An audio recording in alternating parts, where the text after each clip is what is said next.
guys, and welcome back to another episode of Change Wired podcast. And today, right off the bat, we are starting new. Yesterday I wrote a blog about clarity. Well, you see the title of this podcast. And today I wanted to ask ChatGPT to create a script for this podcast to make it more memorable, catchier, more impactful, helping you to change and to lead better in a more impactful way. And also today, ChatGPT, when I opened it up, there was an announcement that ChatGPT updated its memory and now it can remember everything better. Everything that you say, everything that you work through. And it asked me, would you like to see what ChatGPT has to say about you? So I agreed and I read it and it was amazing. It's like nobody understood me that well. But also then ChatGPT asked, well, would you like to create a version for your LinkedIn and your podcast? And I'm like, why not? So today, my co-host is truly AI and we're going to try a new intro and also the script of the podcast that is based on my blog that I wrote yesterday that ChatGPT helped me to create. Let me know how you like it. So first, we have the introduction. Welcome to Change Wired, the podcast for bold leaders and transformation rebels. I'm Angela Shurina, executive coach and culture strategist, and every week we'll explore how to lead a change that lasts without the burnout, the fluff, and corporate buzzwords. Get ready for brain-based tools, strategy-backed systems, and real stories of human transformation. Because the future belongs to those who can change fast and lead better. So that was the intro. I'd say pretty good. I might tweak a few things, but I'm like, yeah, that was damn good. And truly spoke to what I'm trying to create here. So now let's get to the script that again was also created by ChatGPT based on the blog that I wrote yesterday. I think it also turned out to be pretty damn good. So let me find it and let's start. So it's going to be a combination of me reading and adding other talking points that I think ChatGPT have missed.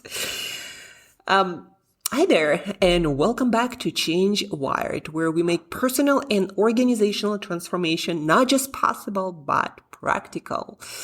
I'm your host, Angela Shurina, and today we are talking about something that might just change the way you approach resistance in your life, your work, and your team. The episode title says it all. You are not lazy, you are unclear. So let's get into it. We often say someone is resistant to change, but what if that's not really true? What if what looks like resistance is just like a clarity? And by the way, guys, there is a quote from one of the classics books on change, Switch, How to Change When the Change is Hard by Heath Brothers. I highly recommend it. If you want to get really good at change, understanding it, how it works, especially in practicality, then pick up this book. It's amazing, based on a lot of real life cases, personal and organizational, and just an amazing read with also like reading list that authors share that will take you on a journey. But anyhow, what if what looks like resistance, and that is from that book, this idea is just a lack of clarity? And yes, I've seen this with teams that I worked with, one-on-one clients that I worked with, hundreds of them, and now I'm seeing the same rolling out on the organizational level. That resistance, like, is it really resistance or is it just lack of clarity? Even in my own life, guys, when I notice when I have troubles with starting something, or like, I gotta work on communication, or I gotta work on my offers, or I gotta work on my sales, or I gotta learn Italian, or I gotta get better at reading. This gotta get better, it's not clear enough. And so every time I just say, I gotta get work on something, it never happened. But as soon as I put together a plan, and it's like, what's my goal here? And we're going to talk about 3 P's of clarity, that if you're resistant, you most probably miss one of those. And this work is based on the best change methodologies, on the best behavior change methodologies, and then leading change leadership on the organizational level. So whenever I wanted to start something and I didn't, it was usually because I didn't have clarity. And this kind of clarity that we are talking about today, 3 Ps that you're going to learn in a minute. It's simple and powerful framework. And it has 3 words, guys. Purpose, picture, plan. Let's break it down. So purpose. Every time when I jump into any sort of, I gotta get better, I gotta improve something, I learned that it has to have a purpose. Basically answering the question, why bother? Before we can lead change or even start a new habit, we need to ask, why is this important again? Why not changing isn't an option? Why staying the same isn't an option? Why should I care enough to get uncomfortable? That is your purpose. Because if there is no purpose, like literally why spend energy, why spend time, why spend like all the other resources, why bother? If it's not broken, why bother? And that's the question that actually your brain asks without you even noticing that. It's the question on everyone's mind when you try to ask them to change behavior. And until they get on board with the reason why it's crucial, people will resist. Their brain will literally not cooperate until they are fully on board. They fully embrace and understand the idea why it's important, why bother. And often with my clients, I like to ask this question. If nothing changes in the next 6 months about this goal, whether that's losing weight, improving your business, improving your relationship, improving your confidence, if nothing changes in the next 6 months or a year, what's at risk? What's in it for you? What's the skin in the game? Right? Paint the cost of inaction. Paint the cost of inaction, not just the dream of success, because without a strong why, the how won't matter. So this is step number 1, purpose. When I am struggling with getting things done, with starting things, it's probably not a good enough reason to start. And that's why my brain finds other important things to do or just easier things to do. The next one, so we have purpose. The next one is picture. And that is, by the way, based on the book that I've just finished. It's called Transitions. And the subtitle is something like how to take advantage of change, how to manage it better. It's all about organizational cycle of change from the perspective of human psychology. And so the second step is picture. What are you moving toward? Right? The second P is picture, and it's about showing people, showing yourself where we are going. Change is scary because it's vague. It feels like jumping off a cliff into fog. But what if instead of fog, you saw a clear, detailed, exciting destination? All of a sudden, it could become like traveling on a train in the beautiful Switzerland towards some mountain peak. What does the future look like when the change is successful? What will be different in a good way? Whether you're starting a new personal habit or leading a digital transformation in your organization or taking your team, taking your family on some change journey, this step is critical. People don't follow ideas, as ChatGPT suggests. They follow pictures they can see themselves in. Just let this sink in. People don't follow ideas. They follow pictures they can see themselves in. And that is very important. Whoever it is you're trying to enroll on this journey, whether that's yourself, your team, your family member, your partner, your whole organization, people need to see themselves in that picture. So first, is the picture clear enough? And number 2, if you're enrolling other people, can people see themselves in this picture? They don't follow someone just for the heck of it. They need to see, people need to see, we need to see ourselves in that picture. So the first is purpose. Why bother? The second is picture. What are we moving toward? And also additional question, what is it for me there? How am I going to benefit from it? And then the last P is plan. What do I do next? The third P is the bridge between vision and action. It's the plan. And here is like a very important point, guys. The plan doesn't have to be complete or perfect or like having a plan for the next 5 years or even a month. It just has to answer one question. What's my next step? What do we do on Monday? Exactly. So many people stop and resist and stall, not because they're lazy, not because you're lazy, guys, but because you're stuck in overwhelm. You don't really understand what's the next step. There are so many. Sometimes it's like just pick one, but this clarity has to be there.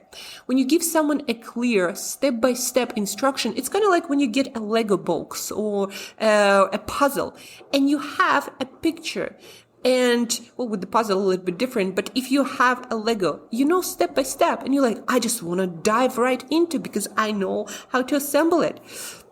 Or at least to start, to take the next step towards that vision that we talked about. Even just the first few moves, momentum builds.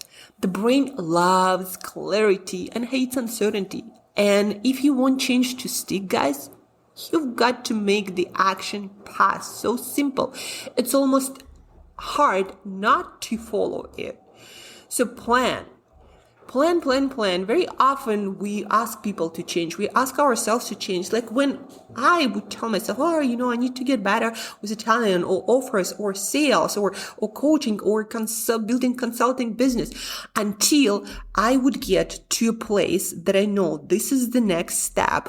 I'm going to show up twice a day and spend 10 minutes on my Italian, one with Duolingo, one reading from ChatGPT, whatever short text it will provide on that day, until there is clarity also when I'm going to do that. I'm going to do that first thing before my writing. I'm going to do that at the beginning of my studying session each night. So the clarity has to be there. If you want people to change, people got to understand what exactly I'm going to do starting on Monday. Like exactly, step by step, it has to be there. Until it's there, people will resist. Again, it's like asking them to jump into some fog of the cliff. Just not going to happen. And that's where a lot of resistance comes from. And when I also noticed that when I procrastinate or when I work with leaders who procrastinate on something, this is usually the missing step. It's like, do we have clarity? Do you actually know what it means to improve your health? Do you actually know what it means to improve confidence and how you're going to go about that? Do you actually know what it is to get better at feedback? Until we have a very clear step by step, even just again a few steps forward, we're not going to move into action. So from stuck to starting. Let's recap. Next time you, your family, your team feel stuck or unmotivated, like feeling like procrastinating, don't assume the problem is laziness or resistance. Ask instead, do we have a strong enough purpose? Why bother? Can we see a compelling picture of the future? Is there a compelling picture? Is there a clear picture of a rewarding future? And are the people I'm trying to engage on this journey, do they see themselves in it? Is there a clear, simple plan for what to do next? So purpose, picture, plan. I use this every time when I coach myself, when I coach a CEO, when I'm working with a team or working on a culture change strategy, helping companies to launch a new culture initiative. Purpose, picture, plan. Now, I didn't always have this step-by-step or 3P plan, but we would always work on these three. Like, why bother? What's the vision? What's the next step? Even the most, high-performing people get stuck when they don't have the simple pieces in place. But obviously, high-performing people usually at some point learn that they have to have them in order to move forward. And usually high-performing people, guys, if you consider yourself a high performer or don't, or maybe you consider someone a high performer or don't, usually the whole difference is just having good enough tools, good enough systems to unlock your high performance. And let's recap again. Purpose, picture, plan. So next time, again, you find yourself or you find other people, your team, your family, the whole organization stuck or not taking action towards some meaningful, important goal from your perspective goal, just ask yourself and ask people, is this important? Do you understand why it's important to do it right now? Do you see the picture? Do you understand the future that we are building? Not like to judge, but inquire, see where people are with their 3 Ps. Purpose, picture, plan. And do you know what to do? Here's step by step that I would take, right? Give examples. That usually disarms people and gives them ideas without feeling judged. So step by step is very important, especially for someone who've never done that before. But you never know, do people have clarity or not? Sometimes we don't have clarity about the simplest thing, like how to make, eggs. Just because you know, maybe because you've done it so many times, doesn't mean that the other person, we have this bias that when we think something is simple, we think, well, it's supposed to be simple for everyone. But that's not the case. So step by step, very important, as purpose and plan. To recap, let's get back to the ending of the episode suggested by ChatGPT. If this episode sparked something for you, guys, share it with a friend, a colleague, or your leadership team. Let's help more people trade resistance for clarity, and most importantly, action and change. And remember, you or other people are not lazy very often. We are just missing one of the P's: purpose, picture, plan. And see you next time on Change Wired. Let me know how we did with ChatGPT.